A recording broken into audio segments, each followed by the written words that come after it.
something. But I, first of all, I want to thank Fred for the moral leadership there, and Josh, I think, for getting into the nitty-gritty and saying, how are we going to actually make this work?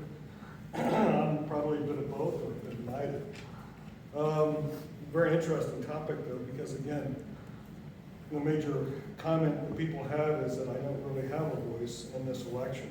And we're really talking about enfranchisement. That what happened after the Citizens United was that dollars were equated to a citizen's voice. And consequently, those with the most dollars had the largest voice. So I'm looking at enfranchisement or reenfranchisement. Voting is we see voting as a cornerstone, and yet at the same time, politicians and consultants and lobbyists and so on know full well that it's really kind of a circus every 2 years where people go and you'll vote, but where the real money is made and where the real politicking goes on is sort of outside of that. I don't know if you knew this, but most senators and House members spend half of each day in a windowless cubicle dialing for dollars. I just learned the other day as well that if you're a billionaire, you end up having a politician call you at least once a month, by definition. So again, they're looking at how do we get enough money toward the next campaign, rather than sort of fulfilling the needs of the people. So again, sort of acknowledging where it is today. The fact is that I don't know how many of you guys got emails. I got at least 10 emails, no, from one politician alone, and then counted probably 20 or 30 a day. And there'd be all sorts of schemes that they'd use. Here, vote for this, what do you think about this? But ultimately, at the bottom, they donate money. And again, you feel like, this is people's voice being heard when it's all about dialing for dollars. So really what I appreciate about this is the reorienting lobbying to the people, and find a way of both, the challenge is rewarding, but in the same way, encouraging people and not discouraging people. I mean, the challenge in the United States is we have two mega parties, and both, though I tend to think more of sort of on the right side, has been focused on sort of real right-wing approaches, which has embraced, to some degree, racial supremacy and all those other things that are distasteful. But the idea is we want to bring it toward the center. And the fact is that those voices haven't been heard. We even learned, again, within the algorithms that Facebook uses and Twitter to some degree and so on, is that over time, it tends to move towards sensationalism, and sensationalism is often associated with white supremacy and some of this other stuff. And so consequently, you see a reorientation. So what I like about this, again, is that it kind of reorients it and said, okay, let's value this. The challenge, I think, we talked about is being able to manage it, administer it. Again, Facebook hasn't been successful at it. Really, Google hasn't done. None of them have, because it costs a hell of a lot of money. So if we self-regulate, ideally that will work. The challenge is that there are a lot of instances, Parler and a number of these other organizations out there that really oriented toward one group or another. And so the idea is that if you really want a vehicle for an exchange of honest views, that's great. I mean, the challenge sometimes is putting your money where your mouth is, and the idea is maybe we can replace these lobby groups. I mean, what did they say? I think Facebook has more lobbyists than senators. And so each of these organizations, and the amount of money that's going there, we never see. So again, it's sort of an internally focused system that increasingly, we have a little part in. Just learned the other day as well, so we've spent, $6.2 trillion during the pandemic, but almost 8/10 of that has gone to people who already had money, not to the people that needed it. So again, a lot of the public treasury, taxes and so forth have gone in the wrong direction. That's a result of the influence of lobbyists. So I think, again, if we can find a way of discourse that is honest, that we can track. I mean, it is interesting, at the same time we say track, but we're not going to track people's personal identity. Again, you have the opportunity for dark money to come into balance.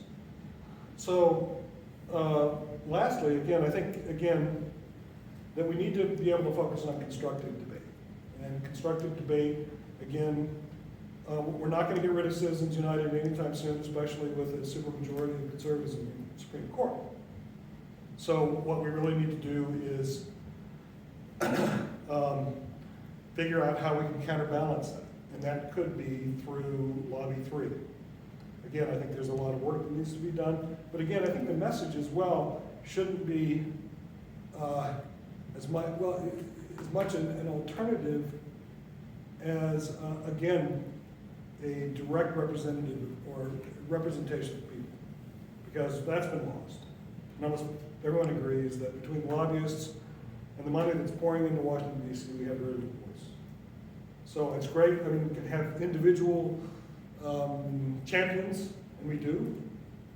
But again, their voices are often outshouted by some of the other larger groups. So again, I guess what I'm advocating is this. I think it needs a little bit more work, especially on the messaging. To say again, it's not a technical solution. It is the technological enablement is the difference. And to see that again, technology can serve as a good resource, but understanding the true value in this is people's active and knowledgeable participation. Okay, that's it. Sure, please. Just one. Yeah, while you were talking, I was thinking, with the lobbyists, this could maybe facilitate more regulation on them, or more accountability, I guess. If we got into something like this, we wouldn't necessarily want to eliminate lobbyists, but kind of keep them under control. That's a really good point, and I think it's accountability and transparency. Anytime the federal government has tried to micromanage and micro-regulate, which they've done with Sarbanes-Oxley and so forth, they try to imagine every possible example where this is going to occur, and they can't. So again, really just, if you open it up to transparency and you see this, then there can be an element of self-regulation. Good question. No, thanks. Anyone else? Sure, please. Sorry, we haven't got it. I'm Jay. Chanel. Chanel. Nice to meet you. I just wanted to kind of add a couple things for this based off of something you mentioned and something you also mentioned. And it's on one end, or on the end where you're taking votes in the first place, to avoid making it a situation where it's not that different from the status quo, right? It's not that different in the sense that I cannot afford to go against Facebook, for example, if we're both trying to lobby for something, because they can throw $1 billion on lobbying, and I might only be able to throw like $50 for lobbying. So make it an equitable situation in the sense that everybody gets like a certain amount of votes, so you can have 3 messages out there, and then there's a price cap on how much you can put towards your messaging. So say I get 3 votes and I can put $50 each on those votes. That's the max, right? And then Elon Musk also gets 3 votes and he can put $50 each on his votes. So if I wanted to vote for free speech, if he wanted to vote for free speech, for example, he'll put $50 to lobby for that vote. If that resonates with me, I can also put $50 to vote for that, and that's what goes into. You can also. If you're going with that, then you also have to have a situation where you have a KYC system so that you don't have people, say for example, creating like multiple wallets, for example, to vote on one message, if that makes sense. Just like some little technical things that can absolutely. Is there more? I think that's it. So I wanted to reassure you, you're absolutely right about the KYC. So we're using a solution called ZKID, Zero Knowledge Identification. It's made by a company called Holonym, who we have a partnership with. And they basically scan your ID, and in the system, it's cryptographically ensured that your name and birth date and zip code and all that stuff. But when somebody asks a question, they can only know that yes, this person is a citizen, yes, this person is from the zip code, but they don't get any of the rest of the information. So we're able to preserve your anonymity while also verifying that you're a a US citizen, you know, a representative that's affected by somebody affected by it. Are you familiar regarding the voting? Excellent discussion. We've had this has been a thing in governance in DAOs for a while. Sounds like you're familiar. And I'd love to know more of your thoughts. Are you familiar with quadratic funding or quadratic voting? So in this case, it's one of the solutions to that problem that has been brought up. Basically it means that there's some curve where the amount of money that you put in is mapped to that curve. So eventually, if you put in $1 million, putting in another $1 million is really not gonna increase your power by much. If everybody else is giving $5, if everybody is giving $1 million and you give another $1 million, well, then it's gonna have a larger effect because of where it's mapped on that curve. It's because, like you were talking about the $50, it's very difficult to come up with a set of rules that is permissionless and accounts for all these scenarios. I don't know, we'll see how it works out, I'm not sure.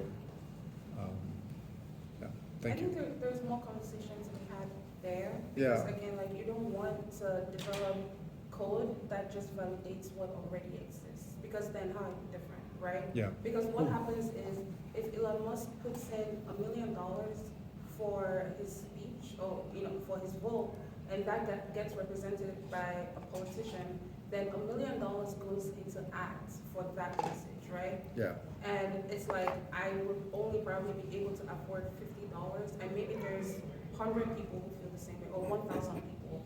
It still won't be, and all it'll take is 2 millionaires to like put $1 million towards the same message, and there's more funding going towards like a particular message as opposed to others. Hopefully things like quadratic funding or some set of rules.